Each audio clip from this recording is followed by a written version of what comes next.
আমি যখন হেফজোখানায় পড়তাম, আমার বয়স কত হবে, হয়তো বা 7 অথবা 8 হবে অথবা 9 ম্যাক্সিমাম বললাম আর কি। তো যখন পড়া শুরু করেছি তখন তো কিছু বুঝতাম না। আমার মেবি যখন 20 থেকে 25 পড়া মুখস্থ হলো, আমাদের পুরো মাদ্রাসাটা, যেমন ঢাকার রাজধানীর একটা ভিআইপি এরিয়ার নাম হচ্ছে গুলশান, নাম শুনছেন না যুবক ভাইরা?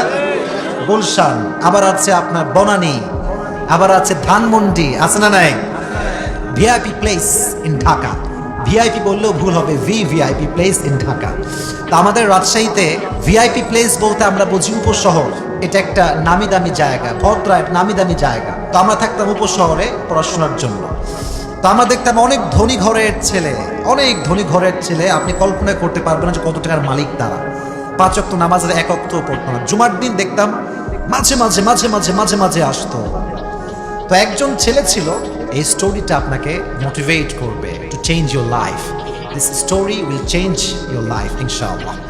এত সুন্দর কথা এবং এত সুন্দর বিষয় হয়তো আপনারা আগে শুনেছেন কিনা এটা আমি জানি না, বাট আমি চেষ্টা করছি আপনাদের জন্য কিছুটা বলার জন্য। আমি যখন ওই 20-25 পর আমার হয়েছে, আমি এক ছেলেকে দেখতাম, আপনারা হাফ প্যান্টের নাম শুনেছেন না? দেখবেন যে একটা ফুল প্যান্ট একটা হাফ প্যান্ট, এটাকে আমরা বলি 3 কোয়ার্টার, এই হাঁটু পর্যন্ত পরে।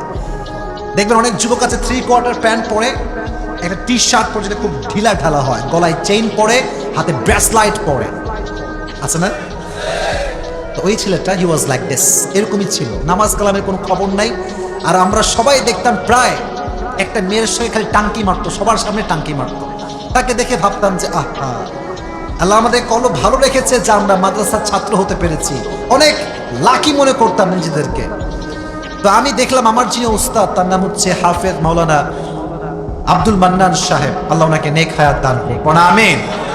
উনি একজন তাবলীগী মনোমাইন্ডের মানুষ। তাবলীগ যারা করে তারা দেখবেন নিজের খায়, নিজের পকেটের টাকা মানুষের দরে দিনের দাওয়াত পৌঁছে দেয়, ঠিক আছে যুবক ভাইরা? এরা হচ্ছে এই মনোমাইন্ডের মানুষ। তো আমি দেখলাম হুজুর বারবার ওই যুবককে কনফারেন্স করে, বারবার বারবার ডাকে, নামাজ কালামে না, এমনি কথা বলে, কেমন হচ্ছে তুমি, তোমার বাসা কোথায়, তোমার আব্বা কি করে, নর্মালি ভালোবাসা ভালোবাসা ভালোবাসা। মাথায় রাখবেন, যদি আপনি কাউকে দিনের পথে আনতে চান, ধমক দিয়ে আনা যাবে না, ভালোবাসা দিয়ে আপনাকে তার দিনের পথে আনতে হবে, ঠিক কিনা?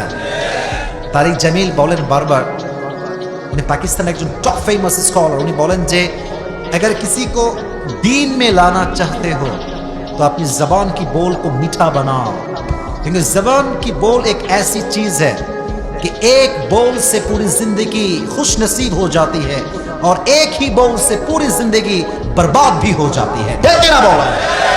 মানুষের একটা কথা তোরে দিলাম তালাক, 3 তালাক, 15 বছরের সংসার, 20 বছরের সংসার একটা বাক্য দিয়ে ধ্বংস হয়ে যায়। কথা আস্তে জোরে জোরে বলেন না, ঠিক কিনা যুবক ভাইরা? মুখের কথার বড্ড দাম। তো হুজুর যখন দাওয়াত দেওয়া শুরু করেছে, আমি বিরক্ত হতাম, এর সঙ্গে কিসের কথা হচ্ছে, ছোট বাচ্চা ছিলাম, কি দিন বাচ্চারা যা ভাবে আর কি, কেন অবশ্য কথা বলতাম, তো দিনে কিছু বোঝে না। হুজুরের দাওয়াতের কারণে ছেলেটা একদিন মসজিদে চলে আসে নামাজ পড়ার জন্য। নামাজ পড়তে আসছে, সবাই তো দেখে অবাক, আরে এই না সেই ছেলেটা নামাজ পড়তে আসছে। সবাই just everyone they were shocked, আর এই ছেলে নামাজ পড়তে আসছে। এবার আসে মূল কথায় আসে, এই ছেলেটা ওই 3 কোয়ার্টার প্যান্ট থেকে এখন 2023 সাল নভেম্বর মাস 27 তারিখ, তাকে যদি আপনি এখন দেখেন, আমার চাইতে বড় আলেম মনে হবে তাকে দেখে, আমার চাইতে বড় আলেম মনে হবে। এত সুন্দর জুব্বা, এই বিশাল বড় চাপদাড়ি, আয় হায় হায় হায়, দেখলে যে মনটা এত ভালো লাগে। তা আমি ওরে দেখলে বুঝি যে আসলে আল্লাহ যে কার মাধ্যমে কার জীবনকে পরিবর্তন করে এটা কেউ বলতে পারবে না, ঠিক না যুবক ভাইরা? বলা খুবই মুশকিল। এই জন্য তোমরা গানের কনসার্টে না গিয়ে তাফসীর প্রোগ্রামে আসবা, সময় পেলে ইউটিউবে নাটক দেখো না, আজহারের ওয়াজটা একটু মনোযোগ দিয়ে শুনবা, যারে ভাল লাগে তার কথা শোনো। কার কথা যে কার জীবন পরিবর্তন করে দেয় এটা কখনো বলা যাবে? এই যখন মাহফিলে মাঝে মাঝে যাই, যেগুলো বড় মাহফিল হয়, হয়তো ইউটিউবে আপনারা দেখবেন, এটা শো অফ করছে না, জাস্ট বোঝাচ্ছি যে ভালোবাসাটা কাকে বলে। অনেক ছেলে শুধুমাত্র এই একটা হাত ধরার জন্য, ইভেন অনেক মাহফিল এরকম আছে পুলিশের হাত কেটে গেছে, মাহফিল কমিটির হাত কেটে গেছে, পাও কেটে গেছে, মোবাইল হারা গেছে, পুরো পাঞ্জাবি ছিঁড়ে গেছে।